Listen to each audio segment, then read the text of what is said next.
Metro FM Talking. Monday to Thursday, 7 p.m. to 9 p.m.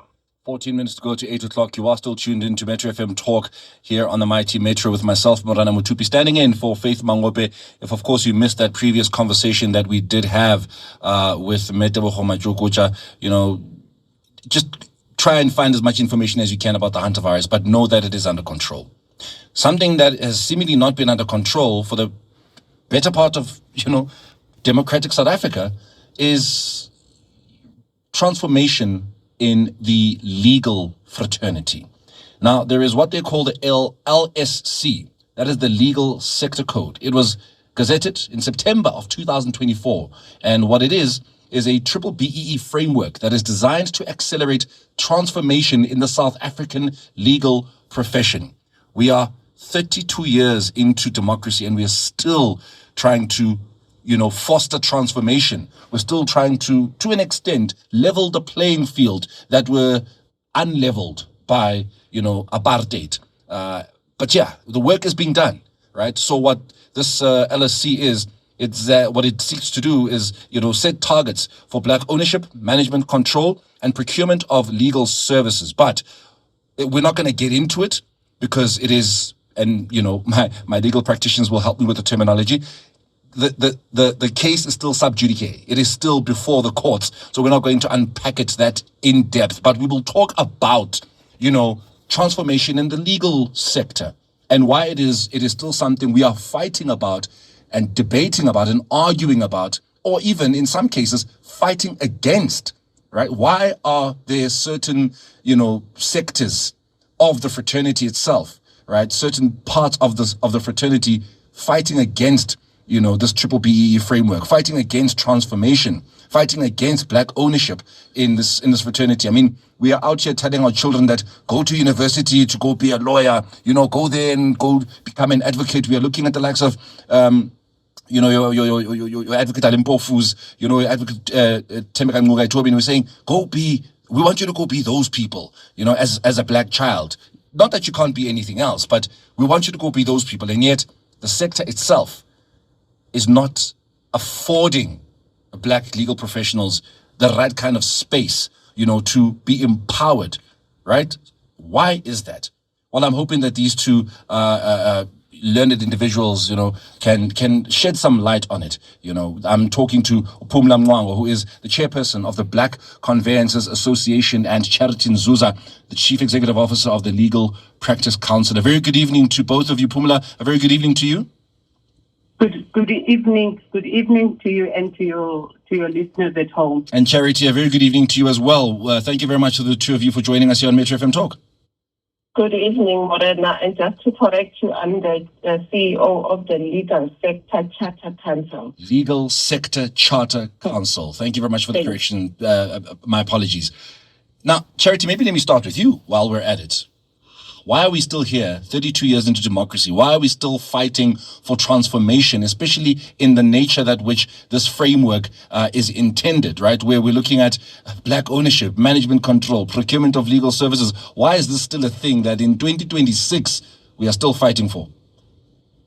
Well, in 2020, when the Legal Practice Council sat down and looked at their act, it required that the LPC at the time needs to put in measures in place to ensure that there's transformation in the profession. What we have found since the start of the LPC in 2018 is that legal practitioners are not able to sustain themselves in their profession.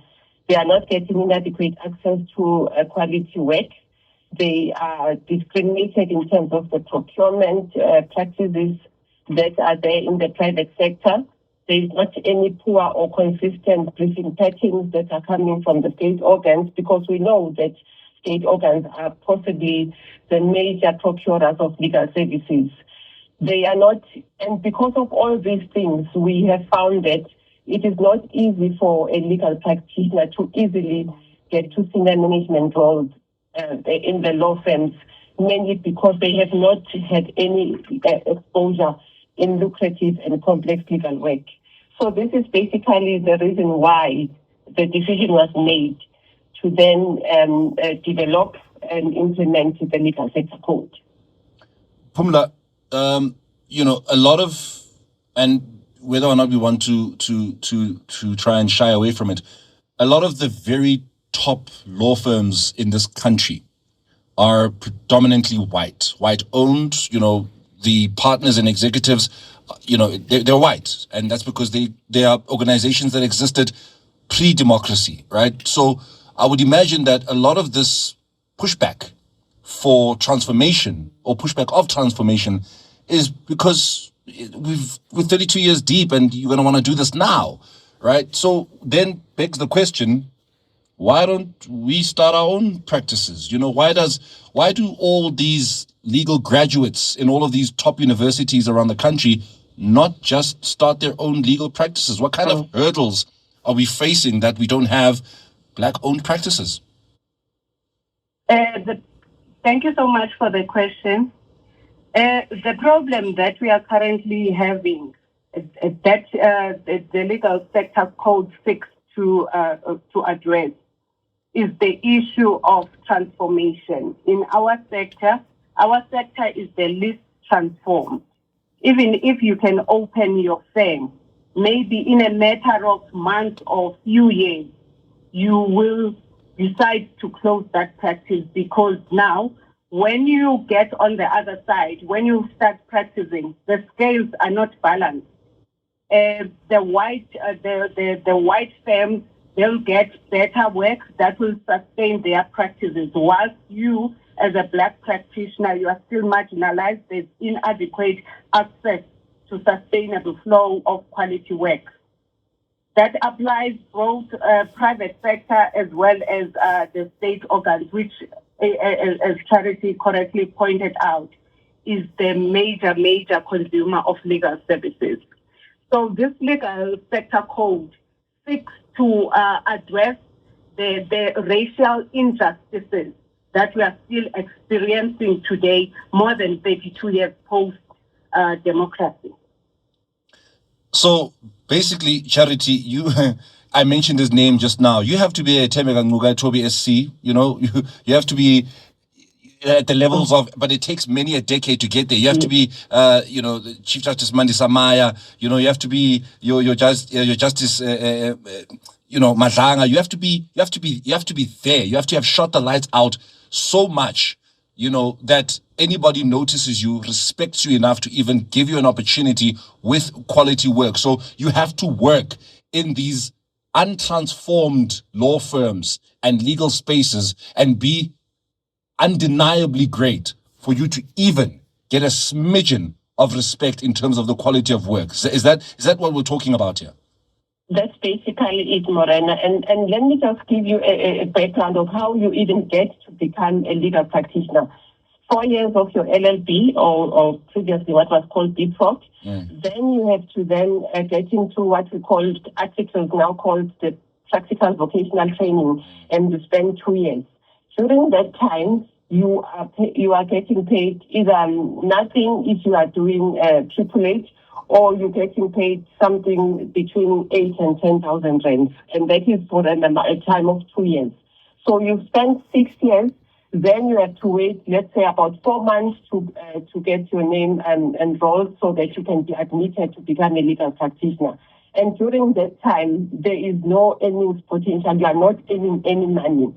So when you are admitted, you then need to have access to work so that you can get the experience that you require to then be able to open a law firm. Because what we find is that those that are new in the profession, they do open law firms, but they open law firms which basically deal with criminal work, bail applications, and divorces and all those small matters. Now, that will not give you the experience that you need to be recognized and to be able to receive complex work that will pay you enough money to be able to sustain yourself. And we are saying through this legal sector code, give all the legal practitioners, and especially those that are black, more work so that they may get enough experience and they may be able to get to, especially those that inspire to become senior counsel. You cannot get into senior counsel without having gone to the Constitutional Court, without having gone to the SCA, without having done enough cases at the High Court. And that can only happen if we say to government, you are required to give at least 70 to 80% of that work to a black legal practitioner, because that will give them that experience that will enable them to be able to argue a case at the CC or at the SCA.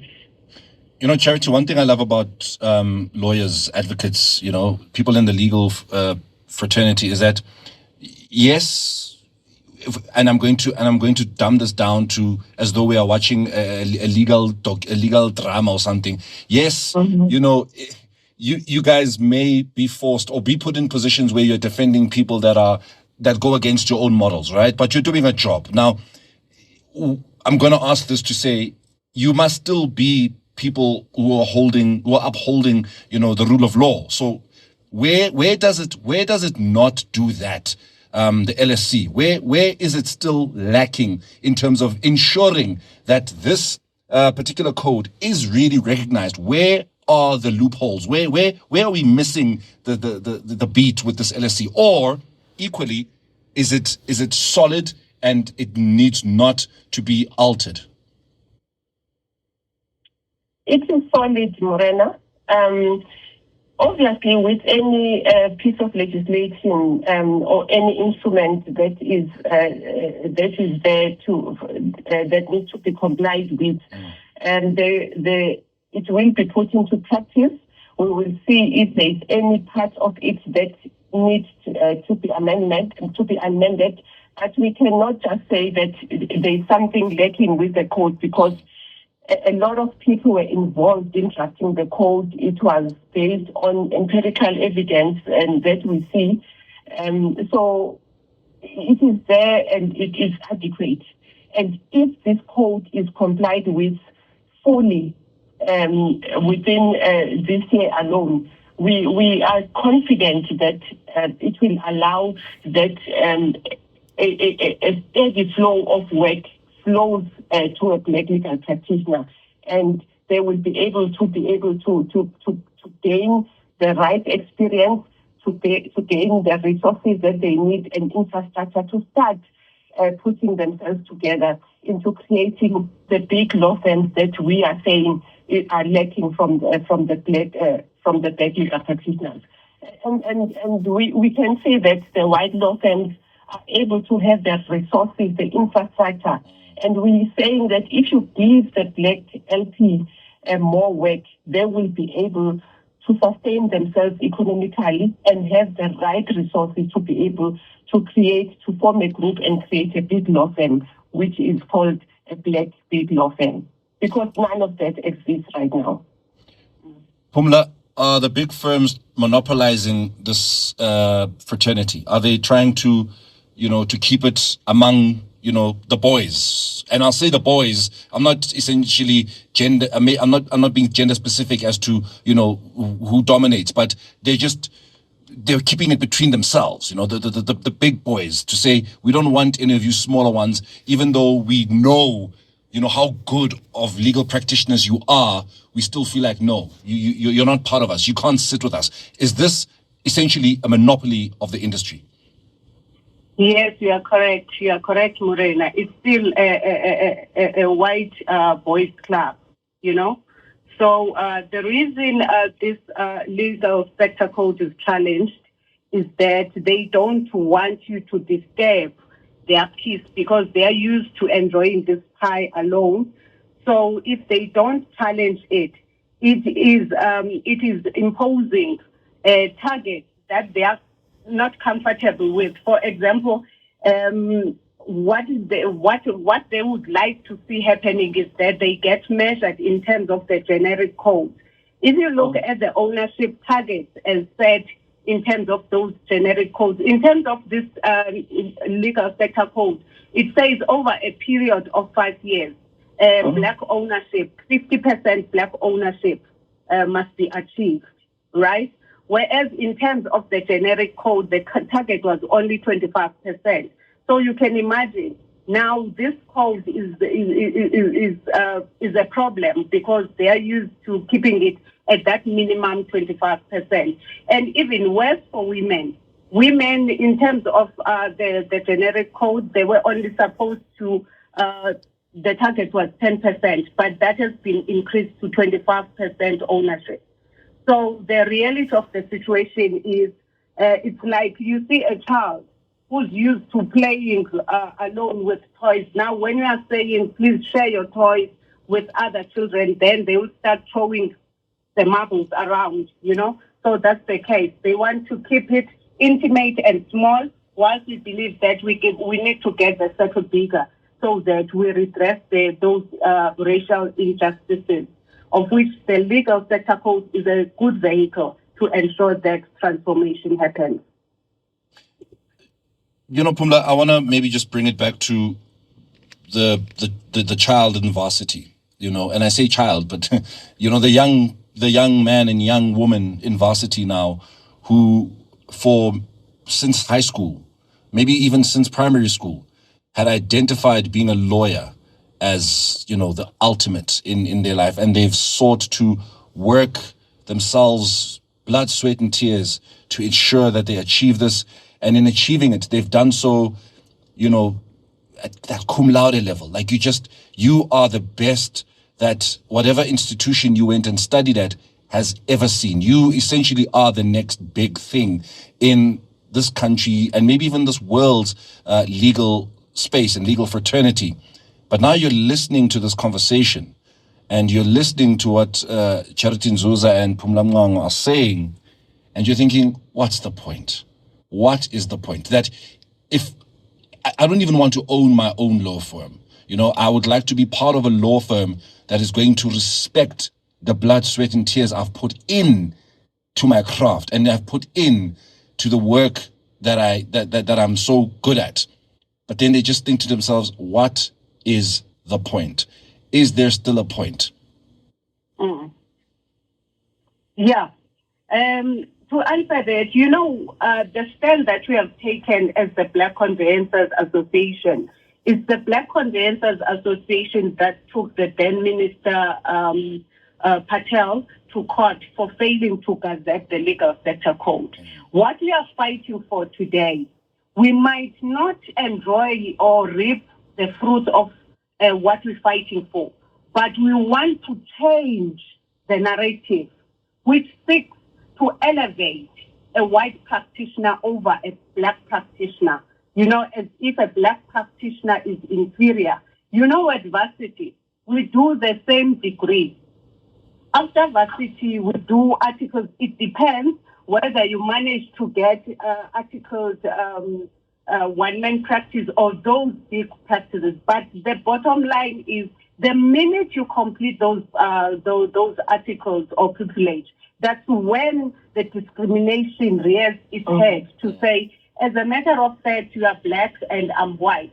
Then the likelihood is that I'm going, if we get employed on the same day, the likelihood is that our salaries are not going to be the same. And the advancement within the company, I might advance way before you do, So we are doing this.